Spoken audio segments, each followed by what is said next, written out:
Bom dia, queridos irmãos. Sejam bem-vindos à nossa classe de casais da Terceira Igreja Presbiteriana de Berlândia. Nós vamos iniciar a nossa aula de hoje com uma oração. Eu peço aos irmãos que abaixem as suas cabeças e vamos falar com Deus nesse instante. Querido Deus Pai, agradecemos, pois temos o privilégio de estar diante da Tua presença por mais um dia. Abra os nossos corações para a Sua palavra no dia de hoje. E que o nome do Senhor seja exaltado através das nossas vidas. No nome santo de Jesus que nós oramos. Amém. Daremos hoje continuidade à nossa revista Pastoreando a Família. Vimos em nossas últimas aulas que não existe família perfeita. E também aprendemos os princípios bíblicos do casamento, o mandato de Deus. Conhecemos sobre o sustentáculo do nosso lar. E hoje, para darmos continuidade em nossa preparação em como pastorear nossa família, traremos hoje um dos assuntos mais difíceis na nossa preparação, a comunicação em família. Eu me recordo que a minha primeira aula como professor da classe de casais, nós abordamos esse tema. Falamos na época sobre a comunicação, expressão e os paradigmas da comunicação. E descrevemos a importância de saber se comunicar em família. Hoje o nosso tema vem complementar o intuito da nossa revista. E o objetivo da nossa lição de hoje é melhorar a comunicação entre os membros da família. Na Bíblia, de Gênesis a Apocalipse, a comunicação aparece como dificuldade no relacionamento entre as pessoas. Adão e Eva emitiram opiniões diferentes para o seu pecado comum. Os discípulos de Jesus discutiram, defendendo quem seria o maior dentro do reino de Deus. E Paulo escreveu várias vezes sobre os desentendimentos entre os cristãos em suas cartas. Hoje não é diferente. Temos também problemas familiares. Nos dias de hoje, vivemos um avanço tecnológico, uma nova era digital. Acontecimentos longe e perto em tempo real acabam de acontecer em outro lado do mundo e já temos acesso à informação. Isso é impressionante. Temos acesso a culturas distintas, acontecimentos reais e fácil acesso ao mundo de forma instantânea. Porém, a inclusão no mundo virtual está mexendo significativamente com as nossas prioridades e os nossos objetivos. Podemos não ser unânimes nesse pensamento, mas atualmente estamos perdendo a nossa comunicação em família, inclusive por esses problemas virtuais. Estamos nos conectando com o mundo, mas perdendo a conexão em casa. Estamos nos tornando experts, peritos, doutores em tecnologia. Mas parece que ao passo que evoluímos, virtualmente falando, regredimos na comunicação com os mais próximos. Estamos nos tornando analfabetos em relacionamento, desantenados em nossas famílias e pessoas. A relação individual está se fragilizando. As famílias não possuem mais intimidade. Estamos assistindo pela tela da TV ou do celular a morte do diálogo das famílias. Temos mais de 1.000 seguidores e amigos no Facebook e no Instagram, mas nenhum amigo dentro de casa para dialogar com você. Há conflitos em casa entre gerações. Pais e filhos não têm diálogo. Isso é um problema na comunicação. E o que precisamos é resgatar essa intimidade, pois a família é essência. Família pressupõe relacionamento, e relacionamento pressupõe diálogo. Diálogo, por sua vez, pressupõe intimidade. Nós precisamos fazer avaliações dentro dos nossos relacionamentos familiares e tomar uma posição. Precisamos descartar coisas e precisamos agregar coisas novas para que nosso relacionamento seja resgatado. Em Provérbios 18, 21 nos diz: a morte e a vida estão no poder da língua. O que bem a utiliza, come do seu fruto. A morte e a vida estão no poder da língua. Podemos dar vida ou matar o nosso relacionamento através das nossas palavras. E o que nós iremos fazer? Dar vida ao nosso relacionamento familiar? Dar vida ao nosso casamento? Dar vida ao nosso relacionamento com nossos filhos? Hoje nós tentaremos buscar uma forma simples de analisar os principais problemas envolvidos na comunicação e na Bíblia encontrar soluções para resolvê-las. Vamos abrir as nossas Bíblias em Salmo 141, versículo 3 e Provérbios 25, 11 e leamos atentamente esses dois versículos. são chave para a nossa aula de hoje. Em Salmo 141:3 nos diz: põe guarda, Senhor, a minha boca. Vigia a porta dos meus lábios. E em Provérbios 25:11 nos diz: como maçãs de ouro em salvas de prata, assim é a palavra dita no seu tempo. A comunicação, ela é muito mais do que meras palavras. O primeiro ponto muito importante que temos que aprender é que nos comunicar inclui diversos outros fatores que, se não interpretados corretamente, distorcem totalmente aquilo que se pretende dizer. Comunicação é uma mescla de informação que, se não observadas, poderão trazer consequências graves no nosso relacionamento. Veremos algumas dessas informações que são importantes e que nos ajudarão a entender isso. Características individuais. Cada ser humano possui suas próprias características. Exemplo disso são as características do homem e da mulher ao se comunicar. O homem, quando ele vai falar, ele é racional. Já a mulher não, ela é emotiva. O homem fala mais do que pensa. Já a mulher, ao contrário, ela mais do que sente. Ela fala mais do que sente. A mulher tem uma visão mais detalhada das coisas. Já não, o homem tem uma visão panorâmica. Às vezes, as mulheres e os homens usam a mesma palavra para se expressar, mas em sentidos totalmente diferentes. Conhecer essas diferenças, interpretá-las e respeitá-las é muito importante na comunicação. Há também influências de nossa origem, de nossos valores. Como nós fomos criados, tem uma influência direta na nossa comunicação. Existem pessoas que não conseguem se expressar. E há pessoas que não conseguem já falar baixo, outras que foram criadas com mansidão e outras que foram criadas com disciplina rígida. Normalmente, trazemos esses resultados da nossa criação para a nossa família, sejam eles positivos ou eles negativos. O importante é reconhecer que eles existem e que eles devem ser tratados. Existem também problemas que são precedentes ao nosso diálogo. Às vezes, nos iramos no nosso trabalho, no trânsito. E quando foi que isso não afetou na nossa comunicação em casa ou com a nossa família? Esses sentimentos e tensões, preocupações, geralmente ditam o ritmo, o conteúdo e o resultado da nossa próxima conversa.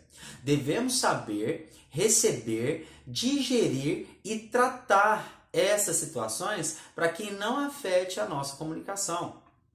E muitas das vezes nós nem erramos no que falamos, mas sim na forma com que falamos. O tom, o momento podem mudar o sentido e o objetivo da fala. E nós vamos ler alguns textos que nos exortam de como devemos nos portar quando nos comunicamos. Em Provérbios 18:13 nos diz: responder antes de ouvir é estultícia e vergonha. Em Provérbios 21:23 nos diz: o que guarda a boca e a língua, guarda a sua alma das angústias. Já em Provérbios 15:28 nos diz que o coração do justo medita e que há de responder, mas a boca dos perversos transborda maldade. Provérbios 14:29, o longânimo é grande em entendimento, mas o de ânimo precipitado exalta a loucura. Provérbios 29:11, o insensato expande toda a sua ira, mas o sábio afinal lhe reprime. E em Provérbios 10:19 nos diz: no muito falar não falta transgressão, mas o que modera os lábios é prudente. São versículos bíblicos que nos mostram a forma com que devemos conduzir a nossa comunicação. Na hora de nos comunicar, é importante analisar que quando falamos, devemos nos ater com alguns aspectos imprescindíveis em um diálogo. O apóstolo Paulo aborda alguns deles em Efésios 4, 25 e 26, que se refere ao conteúdo da nossa comunicação. Por isso, deixando a mentira, fale cada um a verdade com o seu próximo, porque somos membros uns dos outros. Irai-vos e não pequeis. Não se ponha o sol sobre a vossa ira. A mentira é capaz de minar todo e qualquer relacionamento, por menor que ela seja. Se você é capaz de mentir sobre pequenas coisas, imagina quando as coisas forem muito problemáticas. E um dos problemas mais difíceis de corrigir no relacionamento é a falta de confiança que provém da mentira. Em Colossenses 3,9 nos diz: não mintais uns aos outros, uma vez que vos despistes do velho homem com os seus feitos. Para que mentir? Por mais que se amem duas pessoas, é comum vermos agressões entre casais e família. E quando brigamos, há uma tendência de que as pessoas se isolem e permitem que o silêncio gere um afastamento da família, do casal. Outro problema muito grave são os gritos e se ferirem verbalmente. Sua besta, seu idiota, sua ignorante, seu cavalo. Isso produz níveis grandes de estresse entre o casal, entre a família e a consequente morte da comunicação entre o casal. Há casais que ficam dias sem se falar, por um sapato fora do lugar, uma roupa jogada ou uma palavra equivocada. Lembrando que os divórcios é precedido pela morte do diálogo entre o marido e mulher. Para que brigar? Para que gritar? Em Provérbios 15:1 nos diz que a resposta branda desvia o furor, mas a palavra dura suscita a ira. E a longanimidade persuade o príncipe, e a língua branda esmaga os ossos, diz em Provérbios 25:15. Provérbios 17:14 também nos diz: como abrir-se de uma represa, assim é o começo da contenda. Desiste, pois, antes que haja rixas.